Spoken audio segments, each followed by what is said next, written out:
हैं कि मुसलमान दरी बिछाता रहे, उसको बेशर्म किया जाए, मगर उसके मुकद्दर में दरी बिछाना है। मैं तुमसे कह रहा हूं कि दरी अब तुम नहीं बिछाओगे, तुम कुर्सी पर बैठोगे और राज भी करोगे इंशाअल्लाह। गांधी भारत के मुसलमानों से बड़ा है। मेरा मानना यह है कि गांधी भी बराबर है, भारत का हर नागरिक बराबर है। अगर गांधी को गाली दी गई और मुसलमान को गाली दी गई तो दोनों पर केस बुक होना चाहिए। अगर वो बात असदुद्दीन ओवैसी आज उसका 5% भी कहता तो जितने मंच पर लोग बैठे हुए 2 घंटे में पूरे थानेदार हमको लेके चले जाते, अपना दामाद बना लेते जेल में। तो ठाकुरवाद मिला। जिस तरह उत्तर प्रदेश के मुसलमानों को सेक्युलरिज्म के नाम पर, समाजवादी के नाम पर वोट लिया गया, तो हमको क्या मिला? हमको यादववाद मिला, आपको ठाकुरवाद मिला। आओ मेरे पिछड़े वर्ग के हिंदू भाइयों, मैं तुम्हारे साथ काम करने के लिए तैयार हूं। मैं तुम्हारे साथ ठहर कर तुम्हारी लड़ाई लड़ने के लिए तैयार हूं। मैं हमारे दलित भाइयों से कह रहा हूं,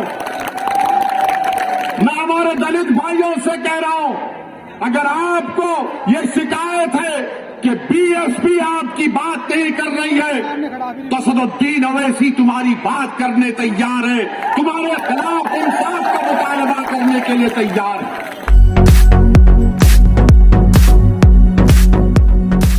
मैडम ने कहा कि मैडम ने कहा कि धर्म संसद इसीलिए हम कर रहे हैं क्योंकि बच्चियां 18 साल की उम्र में दूसरी जात के लोगों के साथ भाग जाती हैं। मैडम आपको कैसे मालूम भाग जाती हैं? और फिर मैडम ने कहा कि धर्म संसद इसलिए कर रहे हैं। हमारे दलित भाइयों से कह रहा हूं, हमारे पिछड़े समाज के हमारे हिंदू भाइयों से कह रहा हूं, वो कह रही हैं कि इस मुल्क में रिजर्वेशन को खत्म कर देना चाहिए। ये मैडम ने कहा। एक ने कहा अगर इंसानियत को बचाना है, ये रामदास इनका नाम है, रामदास ने कहा कि अगर इंसानियत को बचाना है तो मुसलमानों को खत्म कर दो। अगर वो बात असदुद्दीन ओवैसी आज उसका 5% भी कहता तो जितने मंच पर लोग बैठे हुए 2 घंटे में पूरे थानेदार हमको लेके चले जाते, अपना दामाद बना लेते जेल में। रामदास कह रहे हैं कि इंसानियत को बचाना है तो मुसलमानों को खत्म कर दो। और एक मोहतरम कह रहे हैं कि अब हमको हिंदू राष्ट्र बनाना है। ये कांग्रेस की सरकार है, कांग्रेस बीजेपी दोनों बैठे हुए, मगर केस किस पर बुक हुआ? वो हम भी खड़े दिखाने के लिए हुआ जिसने गांधी को गाली दी थी। क्या गांधी भारत के मुसलमानों से बड़ा है? मेरा मानना यह है कि गांधी भी बराबर है, भारत का हर नागरिक बराबर है। अगर गांधी को गाली दी गई और मुसलमान को गाली दी गई तो दोनों पर केस बुक होना चाहिए। मगर अब कल शाम से देखेंगे हमारे मीडिया के दोस्त, जिनके चहीते हम सुसरे हैं,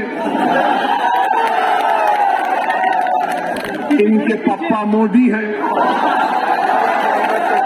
कुछ कहेंगे ओवैसी ने गांधी को बोल दिया। हम ये पूछ रहे हैं कि गांधी को गाली देने पर मुकदमा अगर हो सकता है तो मुसलमान को खत्म करने का मुकदमा क्यों नहीं होगा? तुमको अगर गांधी से मोहब्बत है तो भारत के मुसलमानों से ही मोहब्बत रखो, क्योंकि गांधी ने भूख हड़ताल की थी पार्टीशन के वक्त, जब मुसलमानों को काटा जा रहा था फसादात में। 1 दिन नहीं, 2 दिन नहीं, गांधी ने कई दिन भूख हड़ताल की और इस शर्त पर अपनी भूख हड़ताल को गांधी ने खत्म किया था कि मुसलमानों की जान और माल की हिफाजत करनी चाहिए। कुछ बुद्दीन बख्तियार काकी के आस्थाने को जला दिया गया था, गांधी ने कहा कि उसको बनाना पड़ेगा, तब मैं भूख हड़ताल खत्म करूंगा। अरे गांधी से मोहब्बत है तो मुसलमानों से नफरत क्यों है, तुमको बताओ हमको। मेरे अजीज दोस्तों और बुजुर्गों, ये बात को आपके सामने इसलिए बयान कर रहा हूं ताकि ये जो रात अंधेरी है, मैं पिछले 5 साल से कह रहा हूं, मेरी तकारीर उठाकर देख लो कि अंधेरी रात लंबी रहने वाली है।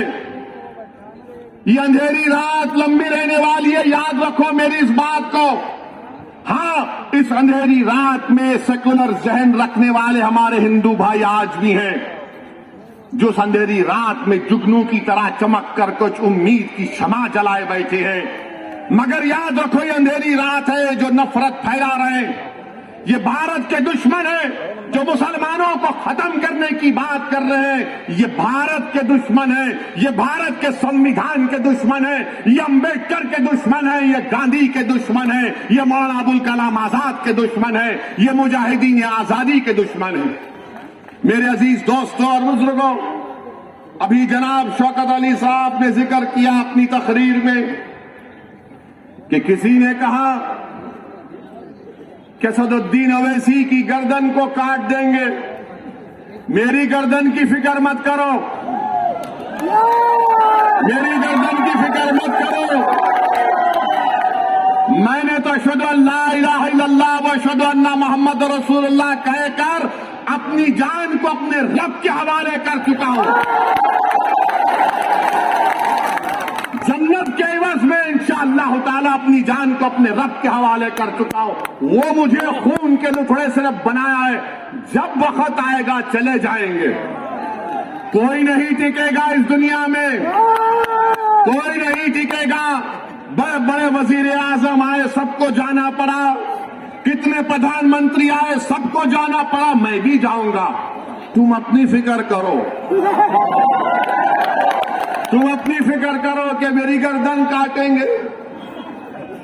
गर्दन काटने से क्या हक की आवाज दब जाएगी? क्या गर्दन काटने से सच्चाई छुप जाएगी? क्या गर्दन काटने से जालिम के खिलाफ आप लोग नहीं लड़ेंगे? क्या गर्दन काटने से आप मजलूमों का साथ नहीं देंगे? क्या गर्दन कट जाने से आप इन जालिमों के खिलाफ एक शीशा पिलाई दीवार नहीं बनेंगे? आपको बनना है। और मैं इन लोगों से कह रहा हूं कि ये जान से मारने की धमकी मुझे मत दो। मैं जब 12 साल की उम्र का था, जब से अपने घर के सामने ये संघ परिवार के लोग हमारे घर के पास आकर नारे लगाते थे, मेरे छोटे भाई अकबर भी इसको जानते हैं, हमारे घर के सामने आते थे और नारा लगाते थे कि मुसलमान खबरस्तान या पाकिस्तान। 15-20 लोग आते थे, हमारे एक ताया थे, वो जब भागते थे तो पूरी अपनी चप्पलें छोड़कर भाग जाते थे। मेरी गर्दन की अहमियत मत करो, भारत की फिक्र करो। भारत असदुद्दीन ओवैसी से बड़ा है। भारत का कंपोजिट कल्चर हमारा कीमती खजाना है, इसकी हिफाजत करो। ये जो धर्म संसद में मुसलमानों के खिलाफ नरसिम्हार की जो बात कर रहे हैं, उनके खिलाफ तो कोई बोलो अमित शाह तुम देश के होम मिनिस्टर हो, बोलो नरेंद्र मोदी तुम देश के प्रधानमंत्री हो। तुम क्या मुसलमानों के प्रधानमंत्री नहीं हो? बताओ नरेंद्र मोदी, बताओ अमित शाह, क्या तुम होम मिनिस्टर नहीं हो मुसलमानों के? बताओ कांग्रेसियों, क्या तुम मुसलमानों की हिफाजत का जिम्मा नहीं लिए संविधान के तहत? कोई नहीं बोलेगा। मगर जब इलेक्शन आएगा उत्तर प्रदेश का, तो एक मुसलमान से डर दिखाएगा, एक बीजेपी का डर दिखाकर मुसलमानों को बेवकूफ बनाकर और हासिल करेंगे। मेरे अजीज दोस्तों और बुजुर्गों, मेरी आपसे गुजारिश है कि आज मजलिस हिस्सेदारी की बात कर रही है। मजलिस उत्तर प्रदेश की सियासत में 19% मुसलमानों की हिस्सेदारी की बात कर रही है। अगर मैं हिस्सेदारी की बात कर रहा हूं तो Samajwadi party, BSP, Congress, BJP, RLD सबके पेट में दर्द शुरू हो जाता है। क्यों दर्द शुरू होता है? वो नहीं चाहते कि मुसलमान बराबरी पर आ जाए, वो ये चाहते हैं कि मुसलमान दरी बिछाता रहे, दरी बिछाता रहे, दरी बिछाता रहे। वो ये चाहते हैं कि मुसलमान दरी बिछाता रहे, उसको बेशर्म किया जाए, मगर उसके मुकद्दर में दरी बिछाना है। मैं तुमसे कह रहा हूं कि दरी अब तुम नहीं बिछाओगे, तुम कुर्सी पर बैठोगे और राज भी करोगे इंशाअल्लाह। तुम अपने मुकद्दर के फैसले आप कर सकते हैं। बरसों आपने समझा कि नहीं कांग्रेस का साथ देंगे, कांग्रेस हमारे मुकद्दर के अच्छे फैसले करेगी। कांग्रेस ने क्या दिया हमको? शहादत बाबरी मस्जिद, हाशिमपुरा, मलियाना दिया। तो कभी हमने समाजवादी का साथ दिया, कहा कि मौलाना मुलायम है, मगर मौलाना तो नहीं निकले, अपनी यादव परिवार को आगे बढ़ा किया। तो कभी आपने कहा कि चलो इनके बेटे का साथ देते हैं, तो हमको क्या मिला? मुजफ्फरनगर मिला। फिर आपने बीएसपी का साथ दिया, कौन सा हिस्सा मिला आपको? कौन सा हिस्सा मिला आपको? सबसे ज्यादा जेल में उत्तर प्रदेश में अगर अंडर ट्रायल कोई है तो मुसलमान है 28%। सबसे ज्यादा कम ग्रेजुएट है तो मुसलमान है 2%। सबसे ज्यादा प्राइमरी स्कूल में कम पढ़ने वाले बच्चे हैं तो मुसलमान है। बताओ ये कब खत्म होगा? यही चीजें जब हम पढ़ते हैं तो मेरी जबान में तेजाबी पैदा हो जाती है। मेरे अजीज दोस्तों और बुजुर्गों, याद रखो मेरी इस बात को, कामयाबी लिखना ये अल्लाह का काम है, तुम्हारे हाथ में नहीं है। अल्लाह अगर कामयाब करना चाहा तो अल्लाह आपके दिलों में मोहब्बत को डालेगा।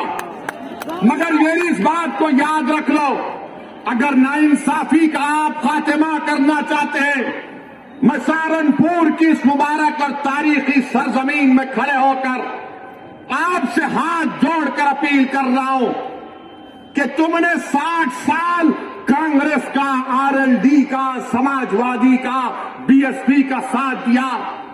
एक मर्तबा अपनी क़यादत को बनाओ, अपनी पार्टी को मजबूत करो, अपनी नेता को बनाओ जो तुम्हारे इशारे पर उठेगा, जिसकी दिलों में तुम्हारी मोहब्बत होगी, जिसकी जबान पर सपा, बीएसपी, कांग्रेस का डर नहीं होगा, उसकी जबान पर तुम्हारे इंसाफ के मुतालबे रहेंगे। वो तब होगा जब आप अपने वोट से मजलिस के उम्मीदवारों को कामयाब करेंगे और लखनऊ में उत्तर प्रदेश की विधानसभा को भिजाएंगे। लोग उठकर कहेंगे मेरे आज के इस भाषण के बाद कि ओवैसी जज्बाती तकरीर तो करता है, मगर अगर मजलिस के 8-10 एमएलए विधायक जीत जाते हैं तो क्या होता है? 400 की विधानसभा में मुझे किसी ने कहा था, किसी एक सेकुलर पार्टी के एक शख्स ने पार्लियामेंट में मुझसे कहा था, अरे ओवैसी तुम उत्तर प्रदेश को जाते हो, गरम भाषण देते हो, मगर अगर तुम्हारे विधायक जीत जाएंगे तो क्या होगा?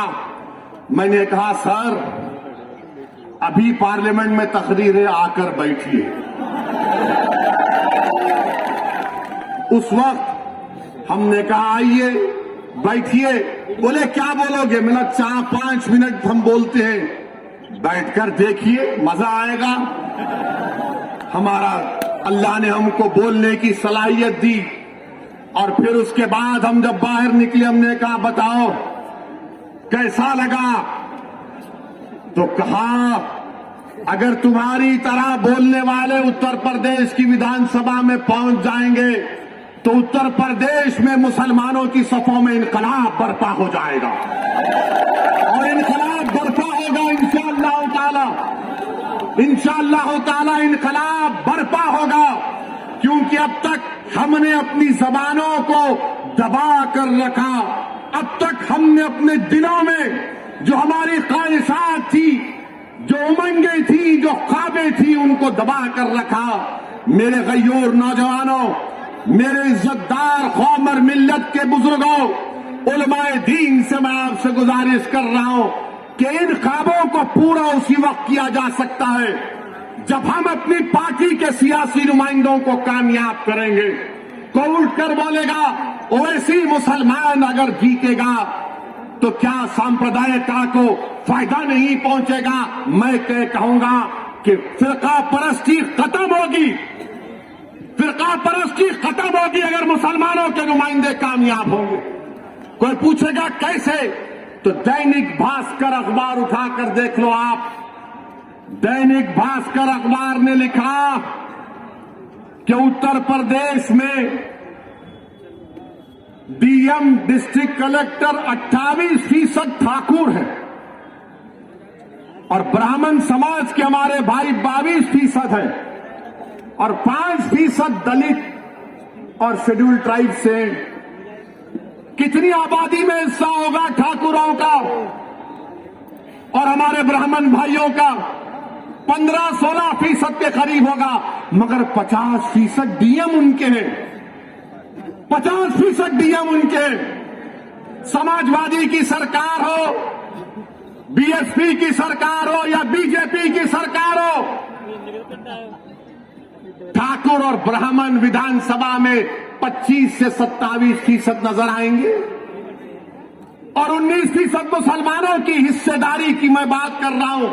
नहीं, सांप्रदायिकता को फायदा मिलेगा, फिरका परस्ती बढ़ेगी।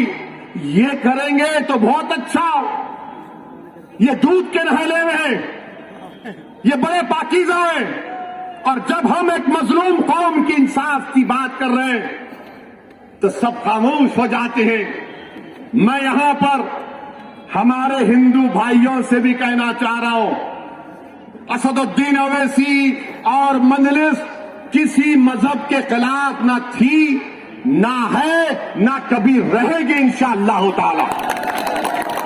मैं यहां पर हमारे पिछड़े वर्ग के खास तौर से हिंदू भाइयों से कहना चाह रहा हूं, हमारे पिछड़े वर्ग के हिंदू भाइयों से कहना चाह रहा हूं, मेरी बात को आप याद रखो। आपको ठगा गया हिंदू एकता के नाम पर। पिछड़े वर्ग के हिंदू भाइयों से कहना चाह रहा हूं, मेरी बहनों से कहना चाह रहा हूं, आपको ठगा गया हिंदू एकता के नाम पर और आपको क्या मिला? ठाकुरवाद आपको मिला, आपको ठाकुरवाद मिला।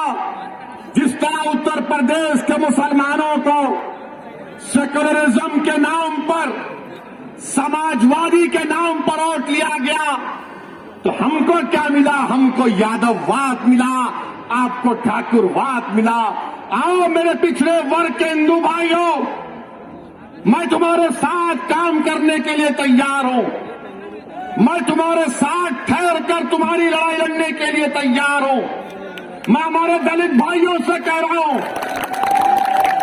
मैं हमारे दलित भाइयों से कह रहा हूं, अगर आपको ये शिकायत है कि बीएसपी आपकी बात नहीं कर रही है तो असदुद्दीन ओवैसी तुम्हारी बात करने तैयार है, तुम्हारे खिलाफ इंसाफ का मुतालबा करने के लिए तैयार है।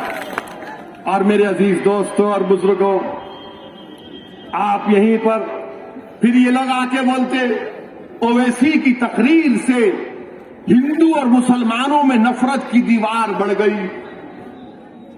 कौन सी मेरा जुमला है तकरीर का, निकाल के बताओ। कानपुर की मेरी एक तकरीर को